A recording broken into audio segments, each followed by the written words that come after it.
മാണിക്യം പഴശ്ശിരാജയുടെ ചാരവനിത. കേരള ചരിത്രത്തിൽ പുരുഷ കേസരികളെ കുറിച്ച് നാം ഒരുപാട് കേട്ടിട്ടുണ്ടെങ്കിലും ജീവൻ പണയപ്പെടുത്തി പോരാടിയ പല വീരവനിതകളും ചരിത്രത്തിന്റെ താളുകളിൽ വേണ്ടത്ര രേഖപ്പെടുത്തപ്പെടാതെ പോയിട്ടുണ്ട്.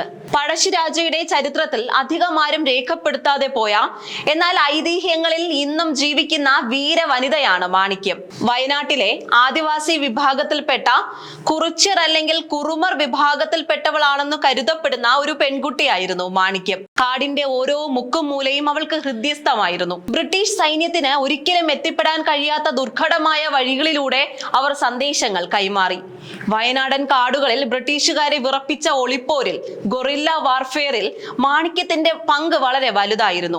പഴശ്ശിരാജയുടെ ഒളിപ്പോര് സംഘത്തിൽ ബ്രിട്ടീഷുകാരുടെ നീക്കങ്ങൾ ചോർത്താൻ സഹായിച്ചു. കാടിനുള്ളിലെ രഹസ്യ വഴികൾ അറിയാമായിരുന്ന അവർ ബ്രിട്ടീഷ് ക്യാമ്പുകളിൽ വേഷം മാറിച്ചെന്ന് വിവരങ്ങൾ ശേഖരിക്കാറുണ്ടായിരുന്നു.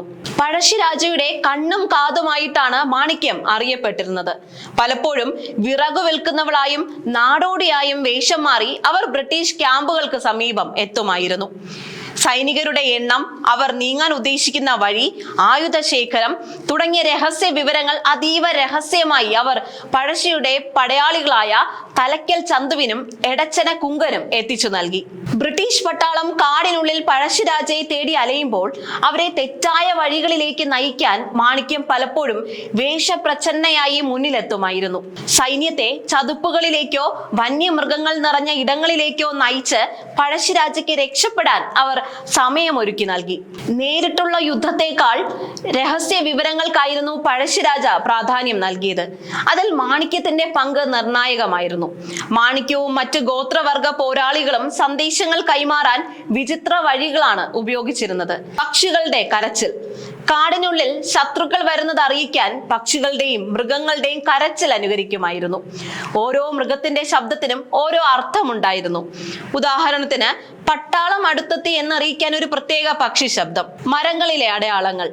മരപ്പട്ടകളിൽ പ്രത്യേക രീതിയിൽ വെട്ടുകൾ ഉണ്ടാക്കിയും ഇലകൾ മടക്കി വെച്ചും പഴശ്ശിരാജയുടെ സൈന്യത്തിന് വഴികാട്ടാൻ മാണിക്യം സഹായിച്ചിരുന്നു. ബ്രിട്ടീഷ് ഈസ്റ്റ് ഇന്ത്യ കമ്പനിയുടെ രേഖകളിൽ വയനാടൻ കാടുകളിൽ തങ്ങളെ വഴിതെറ്റിക്കുന്ന സ്ത്രീകളെയും പുരുഷന്മാരെയും കുറിച്ച് സൂചനകളുണ്ട്. മാണിക്യത്തെ പോലെയുള്ളവർ നൽകിയ തെറ്റായ വിവരങ്ങൾ വിശ്വസിച്ച് പലപ്പോഴും ബ്രിട്ടീഷ് സൈന്യം ചതുപ്പുകളിൽ അകപ്പെടുകയും മലമ്പനി ബാധിച്ച് മരിക്കുകയും ചെയ്തിട്ടുണ്ട്. മാണിക്യം ഇത്തരം ഒരു സംഘത്തിന്റെ തലപ്പത്തുണ്ടായിരുന്നു എന്നാണ് വിശ്വസിക്കപ്പെടുന്നത്. പഴശ്ശിരാജ ഗോത്രവർഗക്കാരെ വെറും സേവകരല്ല, മറിച്ച് സ്വന്തം സഹോദരങ്ങളെ പോലെയാണ് കണ്ടിരുന്നത്. മാണിക്യത്തെ പോലെയുള്ള സ്ത്രീകൾക്ക് ആയുധ പരിശീലനം നൽകിയിരുന്നെങ്കിലും അവർക്ക് ബുദ്ധിപരമായ യുദ്ധം അഥവാ ഇന്റലിജൻസ് വാർ ചെയ്യാൻ രാജാവിന്റെ പൂർണ്ണ പിന്തുണയുണ്ടായിരുന്നു.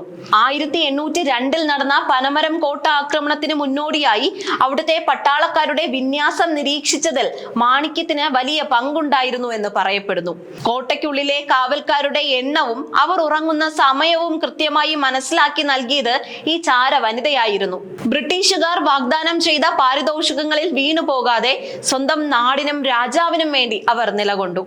പിടിക്കപ്പെട്ടാൽ ക്രൂരമായ പീഡനങ്ങൾ ഏൽക്കേണ്ടി വരുമെന്ന് അറിഞ്ഞിട്ടും വിശ്വസ്തത കൈവിട്ടില്ല. ഇന്നും വയനാട്ടിലെ ഗോത്രപ്പാട്ടുകളിൽ മാണിക്യത്തിന്റെ ധീരതയെക്കുറിച്ച് വരികളുണ്ട്. ഔദ്യോഗിക ചരിത്ര പുസ്തകങ്ങൾ അവരെ മറന്നുവെങ്കിലും ജനമനസ്സുകളിൽ ആ പോരാട്ട വീര്യം ഇന്നും നിലനിൽക്കുന്നു. ചരിത്രകാരനായ KKN കുറുപ്പിനെ പോലെയുള്ളവർ പഴശ്ശിരാജയുടെ ചരിത്രം വിശകലനം ചെയ്യുമ്പോൾ ഇത്തരം അറിയപ്പെടാത്ത പോരാളികളെ കുറിച്ച് പരാമർശിക്കാറുണ്ട്. വയനാട്ടിലെ പനമരം, പുരളിമല ഭാഗങ്ങളിൽ ഇത്തരം നാടോടി കഥകൾ ഇന്നും പ്രചാരത്തിലുണ്ട്.